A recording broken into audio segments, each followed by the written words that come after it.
নমস্কার বন্ধুগণ, দীপাস্তর স্পাইসি হটে নতুন পুরনো সকল বন্ধুদের স্বাগত। ধীরে ধীরে বেশ ঠান্ডা পড়ে গিয়েছে বন্ধুরা। এই সময় মশলাদার খাবার খেতে খুবই ভালো লাগে। তাই আজ horse power recipe chana masala. আপনারা শুরু থেকে শেষ পর্যন্ত দেখতে থাকুন। চলুন রান্নায় চলে যাই। দোকান থেকে বাড়িতে এসেছে বেশ খানিকটা কাবুলি চানা। ওদেরকে স্বচ্ছ জলের মধ্যে বেশ 2-2.5 ঘন্টা মতো ভিজিয়ে নিয়েছি। তারপরে ধীরে ধীরে রান্নার প্রস্তুতি দেখতে থাকুন। এই যে এখানে একটা বাটির মধ্যে তেজপাতা, একটু দারুচিনি, একটু লবঙ্গ আর একটু বড় এলাচ নিয়েছি।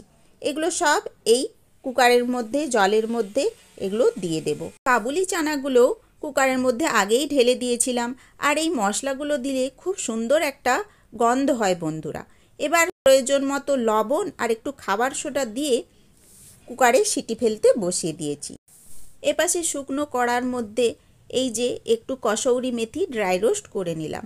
তারপর কড়া বসিয়ে নিলাম। এর মধ্যে এবার মূল রান্নার উপকরণ দিতে থাকবো। ঘি একটু দিয়ে দিলাম, গাওয়া ঘি। একটু গরম হলে এই যে জিরে, একটু জোয়ান আর একটু হিং ফোড়ন হিসেবে দিয়ে দেব। এই যে দিয়ে দিলাম। কাবুলি চানা বেশ শক্ত শক্ত থাকে, তাই 5-6টি সিটি ফেলেছি। তারপর কুকারটা ঢাকনা অবস্থাতেই বেশ কিছু সময় নাবিয়ে একধারে রেখেছি। আর এখানে দেখুন প্লেটের মধ্যে পেঁয়াজ কুচি, কাঁচা লঙ্কা কুচি, গ্রেট করা আদা আর একটু গ্রেট করা রসুন রেখেছি। এগুলো রান্নায় ব্যবহার করব, তো একে একে সমস্ত উপকরণ দিতে থাকলাম। প্রথমে রসুন কুচি, তারপরে পেঁয়াজ কুচি, তারপর গ্রেট করা আদা, সবশেষে কাঁচা লঙ্কা কুচোগুলো দিয়ে একটু নাড়ানাড়ি ঝাঁকাঝাঁকি করে নিচ্ছি। এইবার নিয়েছি বেশ কিছু মশলা যারা রান্নার স্বাদ আর কালার সুন্দর করবে। নিয়েছি ধনে গুঁড়ো, জিরে গুঁড়ো, হলুদ গুঁড়ো, 2 রকম লঙ্কা গুঁড়ো, কাশ্মীরি লঙ্কা আর ঝাল লাল লঙ্কা। এই মশলাগুলো দেওয়ার সাথে সাথে প্রয়োজন মতো লবণ আর চিনি যোগ করে নিয়েছি। এইবার ভালোভাবে একটু খুন্তি দিয়ে নাড়ানাড়ি করে নিচ্ছি যাতে বাটনাগুলো ভালোভাবে ভাজা আর সেদ্ধ হয়ে যায়। প্রয়োজন মতো সামান্য জল দিয়েছিলাম। এবার দেখুন এই অবস্থা এসেছে। এবার একটি গোটা টমেটো দিয়েছি আর দিয়েছি একটু টক দই। এবার সুন্দরভাবে নাড়ানাড়ি করে ওদের কষিয়ে নিচ্ছি। আর এই প্লেটের মধ্যে রেখেছি দেখুন কি বলুন তো, গরম মশলা, চানা মশলা আর আমচুর গুঁড়ো। পুরোটাই আমি ঢেলে দিলাম, দিয়ে আবার নাড়ানাড়ি করে নিচ্ছি, কষিয়ে নিচ্ছি।